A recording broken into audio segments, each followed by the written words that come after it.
morning, I'm Frank Powers, and this is Lifestyle Tucson, the program where I speak to our neighbors, the people behind the scenes of our amazing organizations that are 501c3 nonprofits. Our friends are informing you how they serve our community, and they are here to give you updates on future projects. Let's make some old friends today. Yeah. Grab your top hats and polish up your Cockney, governor, because today we're stepping into Edwardian London, where accents can change your destiny, and one flower girl's transformation challenges the very idea of class and society. My Fair Lady is more than just a musical. It's a witty, romantic exploration of language, identity, and what it truly means to be a lady. This timeless classic continues to dazzle audiences nearly 70 years after its Broadway debut. And today, I'm fortunate to speak with the people behind Saguaro City Music Theater who are putting on their presentation of My Fair Lady, Deena Dijacento, choreographer over at Saguaro City Music Theater. Deena, welcome back to Lifestyle Tucson. Thanks, Frank. Happy to be here. I'm happy to have you. And here for the first time with Drew Humphrey, right here next to her, director of My Fair Lady. Drew, welcome back. Thanks, Frank. I'm very excited to have you both here at the same time, and excited to meet a fine actor here to my right, Mr. Dennis O'Dell, who's going to be starring as Alfred Doolittle in My Fair Lady at Saguaro City Music Theater. Alfred, welcome to Lifestyle Tucson. Thank you, Frank. I'm very excited to talk to you all because you're my favorite guests, maybe. Don't tell the other ones. But every time we get together, we love to talk about all the productions that you're doing, whether they involve kids, whether they involve your adult theater going on right now, and that's what this show is going to be. So I'm excited to get into it. But let's look back a little bit as to what you just wrapped up, because you did just wrap up a great presentation of Shrek. My goodness, that was one of the best things I've ever seen. Lord Farquaad is my favorite. That young man crushed it on the radio as well as on stage, wearing gold shoes, might I add, which was my favorite thing. So tell me a little bit about Shrek and what you learned from that production. Shrek was a success all the way around. It was the largest summer camp version that we have done to date. We expanded to 61 kids this year. Wow. All 61 kids had fun. We had the largest audience pool that we've had. It was super, super exciting. And I think the best part is that Shrek was just so centered in the mission of what that summer camp is about. Taking a bunch of kids and that might feel on any given day that they're an ogre in their own world. We've all felt it from time to time. We all feel that way, right? And that it's all about self-acceptance, 100% self-acceptance. Yeah. And I love that mission of the story because that's what we're really trying to offer that environment for those kiddos. If I can add to one of the most incredible things that we see over that 3 weeks of our summer camp leading up to the big show is the friendships that are made between all of these kids. And so like lots of new friendships, lots of new, skills, life skills too, like confidence and all that kind of stuff. And you could really see them shine on stage and like walk out there, feeling like they belonged in the spotlight. As they should, because really a lot of them stole the spotlight. It was very magical, just so professional. The sets were gorgeous. Really just watching those kids shine. It's not even about them being like, oh, they're kid actors. No, they're actors. Like, it was amazing to watch. The music was great. And that message that comes out in the end, I didn't realize that that's what Shrek the Musical kind of becomes about. And that was really nice and really great as well. We all need that sort of message, especially these days. So that was really exciting. Let me ask you, what did you learn from that production? Because it was a really big production and it only grew and got bigger. Well, we learned we can do a cast of 72. There you go. We weren't sure. We were like crossing our fingers, especially like getting to the theater and, it's a lot of people to fit backstage. So It worked. So we were thrilled about that because it's very exciting to see that many people come out on stage at once. And I think, for next summer, we learned that we'd like to continue to expand, the number of opportunities we're able to give to our kiddos with the tuition-free summer camp.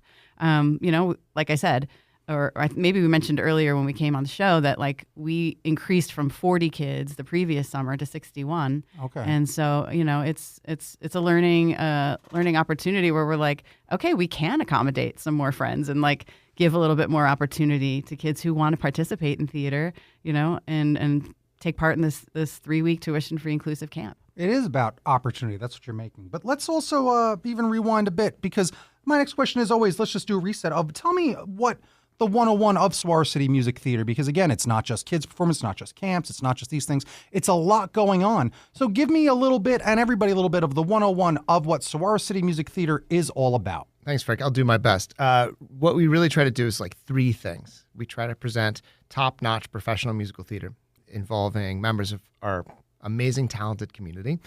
We provide tuition-free arts education outreach to children of all abilities. So always looking for as close to a 50-50 ratio of children with a diagnosis of some sort of challenge that makes their needs unique or exceptional, mixed with, the other half of kids that may not have declared any sort of diagnosis, or just kids growing up in whatever challenges that growing up provides. Yeah. And then the third thing that we're involved in is developing new works in the community.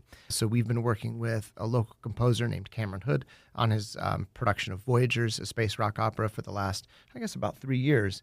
And it's gone through workshops after workshops, developmental, exploratory workshops where we add some set design, we add some technical elements, and did a really exciting production of that. When was that? June? Like late May. Late May. And then filmed it and had a very exciting presentation of that at the Roadhouse Cinema like 2 nights ago. Wow. Really? Cameron Hood, he was the composer of this. Wow, that's incredible. And the fact that it was over at the theater just a couple days ago, wow, that's a really big deal. Talk about getting into some different things with what you're doing, not just on stage there, but making a big production. Yeah, we really just try to provide as much opportunity and, diverse involvement in the arts centered around musical theater. That's fantastic. Is what it is. Whether it's education, summer camps, we provide about 5 different educational programs throughout the year that are aside from our summer camp that just offer so many opportunities for kids and families to get involved in something that often has barriers that are financial or, physical. Yeah, and I do love that because that's the other part of this. One, the thing you said is watching the friendships get made in those camps. When I interview the kids, that's the thing that they hone in on most. What's the important thing? Making new friends. They all talk about that every time I interview them. I made new friends. We make new friends. And that is one of the things that they found to be the most important. So I love that you even did notice that and see those friendships happen. And also exposing those kids to the fact that it was really fun where it was Lord Farquaad here. What was his name who stole the show? AJ was here talking about exactly that. Any kid can do it. It doesn't matter it doesn't matter if you're in a wheelchair. It doesn't matter if you're this. And he was going on and on. And it's nice to expose them to other kids that might not be around those kids as often in their school or somewhere. When you open up the environment, and the arts does this in such a natural way, because you get a group of people together that are from different parts of the country, different cultural backgrounds. Yeah, different backgrounds, different abilities, right? Everyone has a different ability. Everyone has something that they're really great at and something that they might find challenging. But you get them all together and you say, we're all going to tell a story. We're all going to tell Shrek together. And we're going to find out who's going to help different parts of telling that story. And the same thing with My Fair Lady that's coming up for us is when you get everyone in there and you give everyone an opportunity to participate in storytelling, then you feel like you belong. Yeah, well, let's talk about the storytelling we're going to be doing on October 11th through the 26th with My Fair Lady. It's going to be a big, big deal, and I believe it's going to be at the Berger Performing Arts Center, as things often are with you. And we've got an amazing actor to my right, starring as Alfred Doolittle. It is Mr. Dennis O'Dell, and I'm really excited to talk to you. Dennis most recently appeared as Montague in Romeo and Juliet at the Rogue Theater. Other recent Tucson credits include Fiddler on the Roof of Arts Express, Scrooge at the Gaslight Theater. We might have to talk about that. I love being Scrooge myself. Bah, humbug. Birds of North America at the Invisible Theater, The Book of Will at Scoundrel and Scamp, and of Mice and Men, Great Expectations, Death of a Salesman. Save some for the rest of us, my goodness. Tell me about your experience all over town and what you're looking forward to when it comes to My Fair Lady. I'm looking forward to working with these guys. I've been watching their work for the last 3 years or so, and I'm just really excited to work with them. For me, theater was always fundamental. I did the whole college and community theaters, and then spent about 1.5 years in Manhattan, and then about 17 years in Chicago, where my wife and I founded and ran a professional theater company, and we survived by doing youth theater. So you know the story well. Oh, we worked with inner city kids in Chicago who had their own difficult situations to deal with. There was one moment where we were on Division Street in Chicago. We were halfway between Cabrini Green, which, if you ever saw Good Times, the TV series, Cabrini Green was what it was based on, except not nice and pretty like that. And Humboldt Park, which at that point had the highest per capita death rate for teenage boys in the country. Wow. And we were like in the middle of that. And there was a show we were doing, Sweet Charity. And I was doing it more like the movie at the ending, which gives you a softer ending. And I didn't want to break that. So instead of doing a big curtain call, we decided to do photographs of the characters grouped together. And you would see the actor's name and the character name. And I took these two kids outside to shoot them. And one was black and one was Hispanic. And they were getting more and more nervous. And they finally said, "Dennis, we can't do this." And I said, "Why?" And they said, "If we're on this side of the street and the wrong person comes by, he's dead. And if we're on that side of the street and the wrong person comes by, I'm dead." And so we went, okay, and went back inside. So anyway, it was a different set of challenges, but it was a really intense part of my theater life. Then I had to pay the bills, and so I got sidetracked for like 25 years in retail management purgatory. Oh, And- no. I hear that's what Alfred P. Doolittle is involved in, is retail management, as the profession of Alfred P. Doolittle. Yeah. So anyway, then about 5 years ago, I went, I have to have theater in my life again. So I started exploring Tucson theater, and that led to this point. Wow. Well, that's an amazing story. How young did you start? Because you said you mentioned college. What's the youngest and first thing you got involved in when you got into actually like getting on stage and going for it? Playing the gingerbread man's father in third grade. Okay, there you go.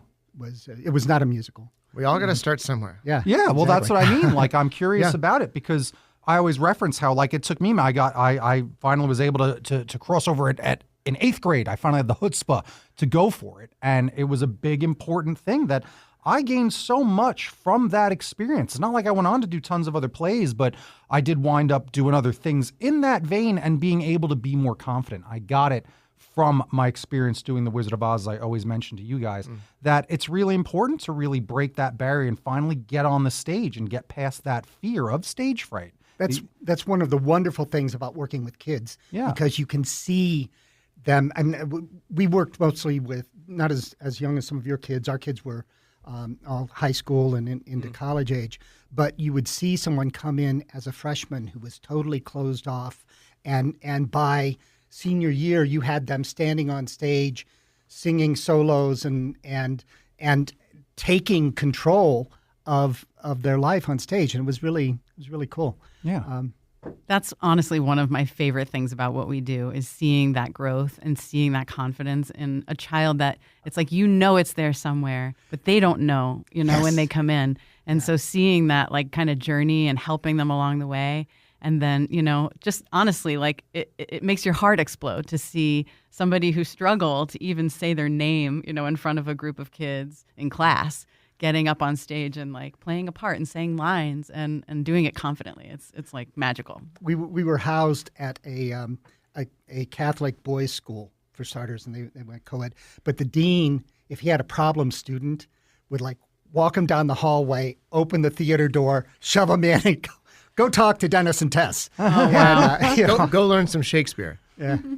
That's fantastic. Yeah, it's showing, again, that was going to be one of the questions I was going to ask, like how important it is to like help kids kind of explore this and figure it out. And yeah, that's what you're all about. That's exciting. Yeah. What inspired you that 5 years ago? What was your first kind of foray back into action here in town? I had a big life-changing event and decided that while I was still alive, I wanted theater in my life again. And this is just before COVID. Okay. And the only theater I knew in town was Centennial Hall. I didn't know anything about the local theater scene. So I started doing some research. I found the Rogue, and I screwed my courage to the sticking place. I hadn't acted in 25 years, and I made an audition appointment. And then before I could do the appointment, COVID hit. Oh. So, but COVID hit, and I had to do a self-tape instead. So instead of walking out there and putting everything on the line, I got to spend 3 weeks at home taping it and taping it and taping it till I got it right and sent it in. And I got a call from Joe saying, we'd like to use you in a show. And I said, fantastic. And he said, it's a pretty small part. And I said, I don't care if it's second Lord from the left. I haven't done this in 25 years, so I'll take anything you've got. And it was A View from the Bridge. And the role they were casting me in was there's a character who is talked about during the play, but he doesn't appear to the end, and he walks in and spits on the body of the dead protagonist who's laying on stage. And they were going to do this thing where they were going to have voices on stools at the back of the audience, or back of the theater, and then the actors were going to be masked and doing the action, but the voices were going to be talking. And so anyway, I went, okay, cool. I'll do whatever. And then about 3 weeks later, I get a call from him going, we've had to tighten things down. We've had to cut some characters. We're not going to be able to use you. And I was like, oh, no, easy come, easy go. So a couple months later, I get another call from him going, something else has opened up. And it turned out because they're a company-based troupe. They have a resident company. But because of COVID, several people weren't comfortable performing, and they needed actors. So I ended up doing 2 shows with them that year, and getting to do then a couple more shows with them. I've done several since then, and then started exploring other theater companies. That's exciting. Again, it shows you just got to get with it and get to it, because you never know what can happen. And anything can lead to another opportunity. You never know when one door closes, maybe 2 open, right? Absolutely. And it's also a small theater town, so you want to make sure you don't say the wrong thing at the wrong time. Well, that's Tucson thing again. I like to say it's just the right size. It's the baby bear's porridge, but at the same time, gossip works the same way in a high school size city. It's the baby bear's porridge. That's right. It's just right, baby. So that's the spirit. Let me ask you a bit about your character, and let me actually ask you about prepping for the show, because the camp, you get it done in like less than a month, which is so impressive. Have you started rehearsals for this? Not even yet? We haven't started. Our first rehearsal is coming up in a few days. Okay. And so it is kind of similar to summer camp in that it is a short process. Yeah. I think we have 3 full weeks total before we go to the theater, which is not a lot of time, but we've got a lot of really wonderful, experienced actors participating in this cast that we know we can do it. Yeah, we're just excited to kind of get rolling. I kind of love that. Does that intimidate you, playing this character? Have you already started kind of learning your lines, since it is a famous character from a famous play? Have you already kind of started to dive into the character of Alfred Doolittle? I spent a lot of time with the 2 numbers. Yeah, because there's a lot of famous songs. What are some of the famous songs that even if I'm not, I know I would know it. I saw them listed, and I'm like, I know that song. I know that song. I Could Have Danced All Night is probably one of the most famous ones. I'm Getting Married in the Morning. Yep. The Rain in Spain. On the Street Where You Live. That's absolutely. I've grown accustomed to her face. Yeah. Yes. So some of these things, they become turns of phrase practically, because they're such famous song titles and famous songs from these musicals. It's absolutely baked into our culture. Yes. That it's why it's so exciting to do, and why it's so exciting to offer to audiences. Yeah. Let me ask you about now the sets, because the sets for like, what was it? The $1 Million Quartet, kind of a simpler set, well done, right? And not as elaborate as, say, Shrek, which was magical. The Wizard of Oz was insane and over the top. How much is the set design involved in My Fair Lady? Oh, immensely. Yeah. So we work with a wonderful set designer named Kyle Dixon, based out of New York, and I've worked with him for a long time. So we've got a really great shorthand, and he's getting to understand the theater's limitations, our build limitations, and budget parameters, and we've got a really gorgeous set that is about to start construction next week. That's really focused on Higgins' study. So it is as lush and as elaborate as you could imagine. Chandeliers, practical lighting, to make sure that part of the story, that the play really spends 80% of the time with Eliza Pickering and Higgins in his study, just working on the language. Right. So making sure that spiral staircase is there for when the dress is revealed and she goes to the ball for the first time. There's some things that the script really asks and requires that we have to deliver. That's excellent. And again, so this is going to be happening on October 11th through the 26th at the Berger Performing Arts Center. Tickets start at $28.50, so under $30 for a good time. You can save 10% off when you go get them at Bookman's, or maybe, I don't know, buy some multiple shows, because I know Little Orphan Annie's coming in December. I'm sure you haven't given that a ton of thought, but give me a little clues as to what's going on for the big production of Little Orphan Annie. I kind of can't wait. My family loves Annie. We're really excited too. I'm really particularly excited because I grew up with the movie, kind of revisiting it and doing the stage version. It's a little bit different, but has the same sort of, theme and message at heart. And it's really a beautiful story. We actually have already had our auditions, and we have almost an entirely full cast. Really? A big one. It's going to be another big one. I think we have a cast of, 40 people maybe.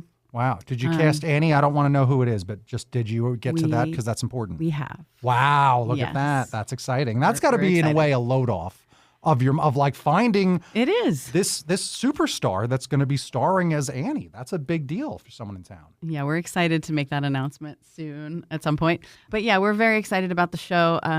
And I think that it's really a great show for anyone of any age to come and see. Obviously kids really love it, and our young performers are so excited, the ones who will be in it and the ones who just plan to come and watch. But also for adults too. I mean, it's there's just such a really meaningful story there that I think anyone of any age can relate to. When I rewatched it, as an adult, it was really funny to get all the political humor that's in that movie. There's a lot of funny jokes and subtext that are going on with Daddy Warbucks. Right. How many musicals have FDR in it? Right. So fun. All right. Give me some other just thoughts about what your goals are for 2026 now. And I don't know if you got any hints for what you're thinking of planning and putting form in. Yeah, we usually start planning and announcing our season. We start that work mainly in January after kind of the dust settles, and we have a sense of what theater availability we have, and look at some titles and start to plan in that regard. So we're a little ways off from next season's announcements, which usually happen around March. But in the meantime, we offer these tuition-free programs throughout the year. And last year we added 2 new programs. One that was in collaboration with the University of Arizona School of Dance, which is a really big deal for us, is that program is top rated in the country. And to have that opportunity to have their students teach our students, and to give their students an opportunity to flex their muscles and kind of learn a little bit more what it's like to teach students with varying abilities. It became a really great partnership that just kind of fell into our lap as an opportunity last year. And because we're a flexible organization, we were able to attack it, and it's grown to be even bigger this year. So we're excited about that. We have now partnered with Arizona School for the Deaf and the Blind to do a musical with them, which will be coming up in April, May, next year. So we're kind of in that discussion phase right now. But we like to leave opportunities open throughout our year if a program or another way to have outreach or involvement with our students can creep in. It's kind of hard to plan a musical last minute, but we've been pretty good at being flexible with adding programs when the right opportunity or the right partnership comes around. That's incredible. I love it. That's so good. All the stuff you do in town, all the creativity, it's the most important thing to me is getting these folks in town creative. Notice I didn't just say kids. Get these folks, all you folks out there, get creative, have some fun, and get involved with Saguaro City Music Theater. Let me ask our big star actor here from all over town, what is just one thing, a call to action to get everyone to come see My Fair Lady, and why you want them to see it?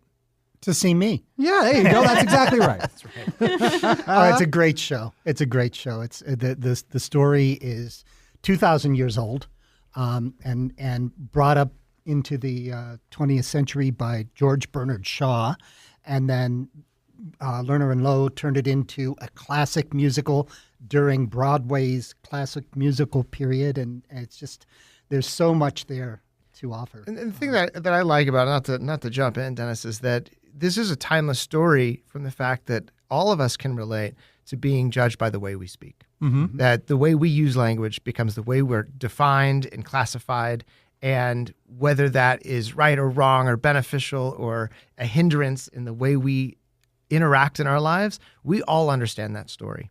And period pieces, such like My Fair Lady, is just a way of putting the story at a little bit of arm's length so we can see that, oh my gosh, this story is my story. And that's what's so great about following a character like Eliza Doolittle. Yeah. As a Long Island mook who's here all the time talking like this sort of thing, and people notice it, they're like, where are you from? I get it all the time. Yeah. I sound like a goof on the radio trying to sound quite intelligent when I'm talking about my public affairs. My favorite, most, I think, heartbreaking moment is after the ball when Eliza, when Higgins and Pickering are congratulating themselves on having created this person and completely missing what has happened to Eliza. Your heart breaks for her at that point. Yeah, I agree. It's like there's zero acknowledgement of all the work and effort that she put in. Exactly. And it is a very heartbreaking moment where you can really empathize with her. Yeah. Yeah. Well, that's when you want her to come alert. in with those slippers and just. Oh yeah, shove them up her nose. Like Yeah.